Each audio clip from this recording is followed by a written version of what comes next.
We had a very good session, I should say, and a very successful trip in Portugal, and even better in Spain.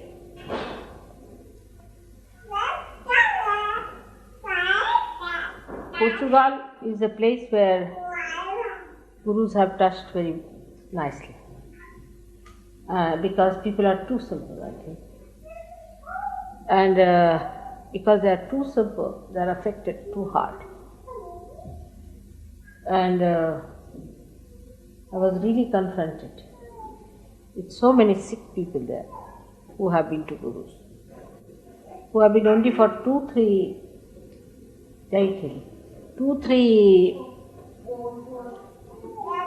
years with them, are badly affected. And surprisingly, how the whole thing is exposed,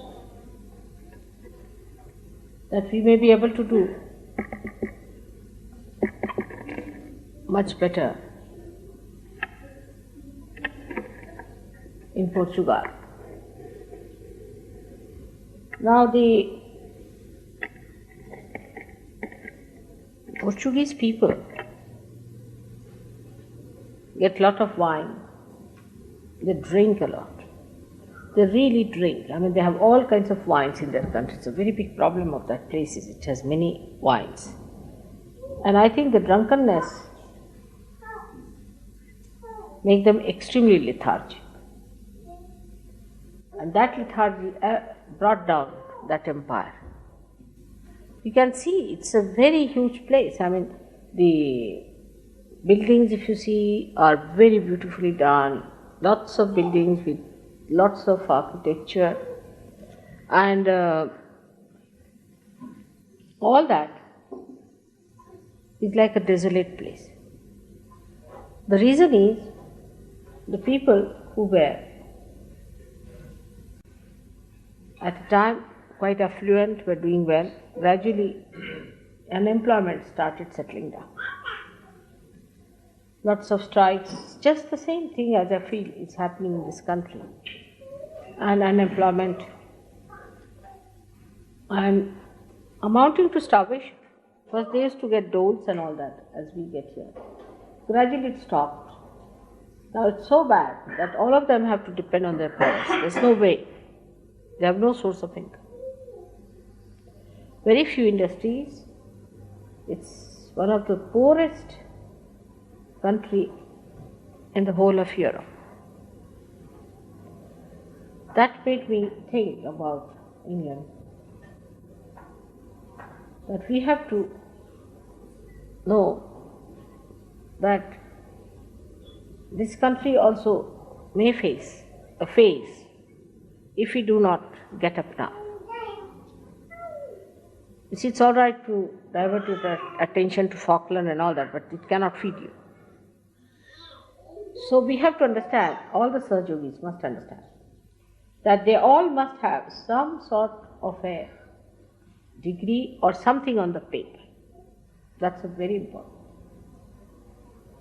And though you are all realized souls, and you are spiritually so endowed, everything is there. But you have to think of the whole. If the country completely goes down in its production and its capacity to activate itself, you will go down too. So your attention should be now, of course you should not be materialistic, but towards putting more activity into you, even in Sahaja, in meditating, in working it out in yourself. So lethargy is not going to pay. And this is one thing, is such an inertia that exists, that unless and until you really put in complete willpower, this inertia may not be combated, may be very difficult. Even in Sahaja, it is very easy to escape and explain, you see, yourself, oh, I got up and this happens, that happens. But I think the symptoms are of a very dangerous type. And as Sahaja yogis, You have to be patriotic about it, and you have to think about it. After all, you are symbols of the English people. Whatever works out in you will start working out in the rest. So how you behave towards yourself and towards the general atmosphere is very, very important. Now towards Sahaja Yoga also, the attitude has to be understood very clearly. You see, like a Maharaja in India, who lives in quite great comfort, first of all, lives like a lord, and he orders about, you see. And then everything is lost. But still he talks like a lord, he behaves like a lord. His whole thing is the same way. Though it's not that the kingdom is there, that he is the ruler, but he'll talk like that to everyone, because the habits are formed. I think the mind also has formed the habit. The whole atmosphere is charged with such ego since long. And that's why towards Sahaja Yoga also the attitude has to be humbler, much humbler. Because without humility you cannot do it. That's one thing you must understand. It's no question of you rationally saying something about it or explaining about it. But you see, basically, one has to be extremely humble. First of all, it's a very big privilege to get realization. You know that. It's a greater privilege to go in it. And it's the greatest to be a Sahaja Yogi. It's a very great privilege that you have, which very few people have. And you are the ones who are chosen specially. But the humility part of it is still missing about Sahaja Yoga. About Sahaja Yoga.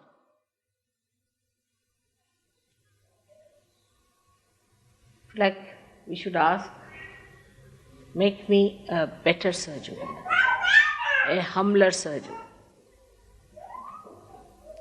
a compassionate Sahaja Yogi, a sweeter Sahaja Yogi. Dissolve my. This is very important, we must understand. Because whatever works out in you will work out in this country. Arrogance is something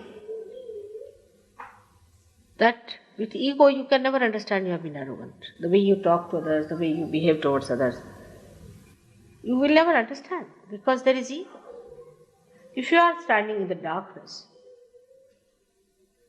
the light is there, but it is covered with something. How will you understand where is the light? So humility must be there, because you people have very developed brains, very developed, overdeveloped brains. And that brain can, you see, always tell you, you're better than another. You see, always. The another one is no good, and the third one is useless. See, you're the best. That's typical of the brain teachings.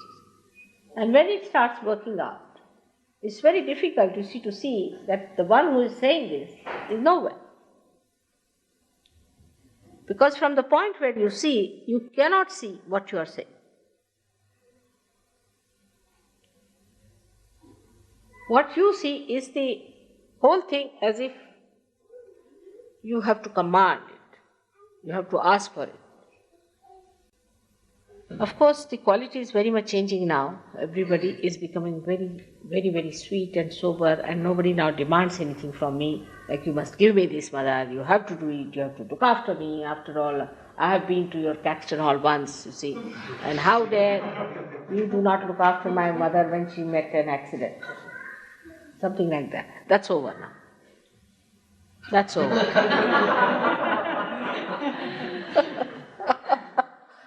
The quality is improving now. One has started learning now how to laugh at your own ego and this and that. But I personally think that one has to realize that if you represent this country to your mother, then it has to improve still. Still I have to improve. I have to go ahead. I have to go further with it. And I have to develop that beauty of humility. Like in Portugal, they told me, Lord Byron, whom I think to be a useless fellow, absolutely good for nothing, and I regretted every minute why he was created on this earth. He went and said, Sintra is a very beautiful place.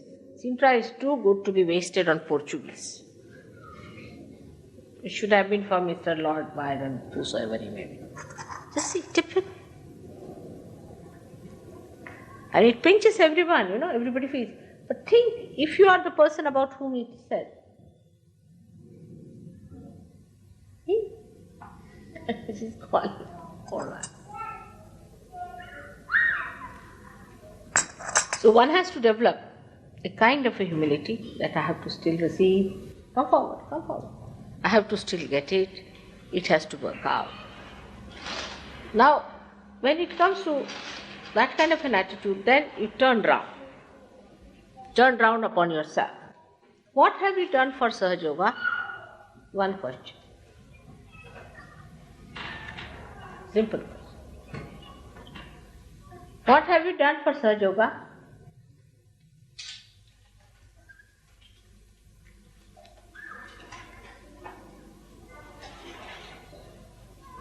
How many people have you given realization?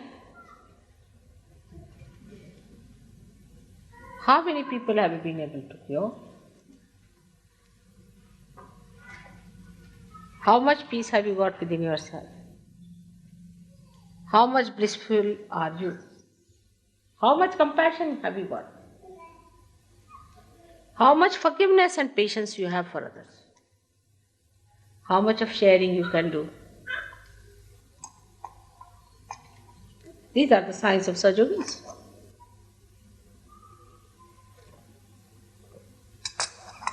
That you break your shell, you become the collective. How much do you understand others? And how much do you understand giving others? What have you given to others, even on material level? Let's see.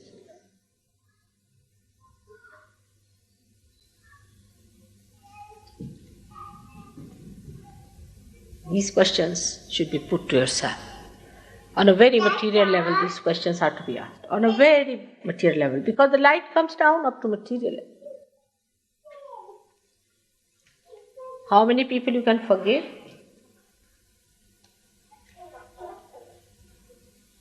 You are realized soul. You are prophets, no doubt. You can make others prophets. But you have to be the quality also.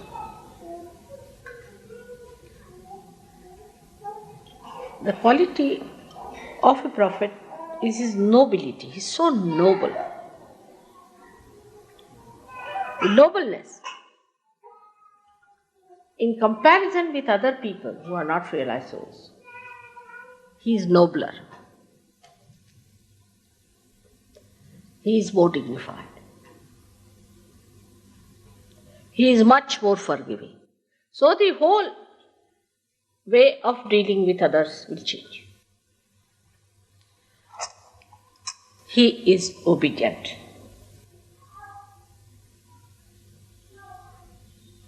We have to obey in Sahaja. We have to obey our good way. Otherwise you are difficult people. It's impossible. Nobody can do anything to you. If you are like a thorn, how can anybody help you? So the quality of a Sahaja Yogi is measured by another kind of a measure. It's not the way human beings measure the quality of other human beings. Like somebody has a good taste, for example, so-called. Then people say, oh, he's great with a good taste. Or if he has a big car, oh, he's a big man. Or he talks like that, or he walks like that, or says this, that, and all those things. Or a question like this, why did you say like that? All these words, they sound very hard to me. Why do you do like that? This kind of a language itself was not there in this English language. Nowadays the language is so changed and very rude, very arrogant, and very harmful. So first ask yourself. Because Sahaja will spread, of course, slowly and steadily, I hope, only through your images. You are the reflectors. You put my thousands of posters. I'm so unique, They'll say, all right, this unique personality is taken out. No good. What about the disciples?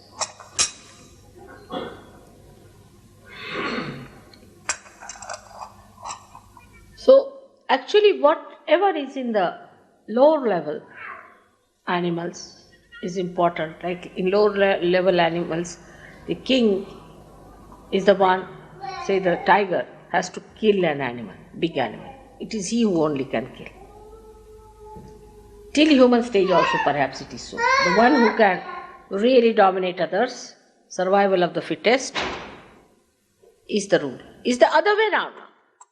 It's changed completely.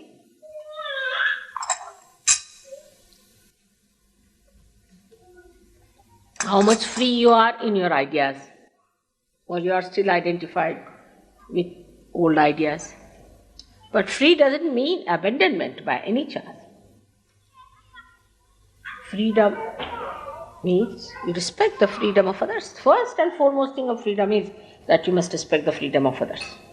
Even God respects your freedom. He cannot give you realization if you don't want it. You cannot force it. So respect the freedom of others. But that does not mean while respecting the freedom of others, there should be abandonment.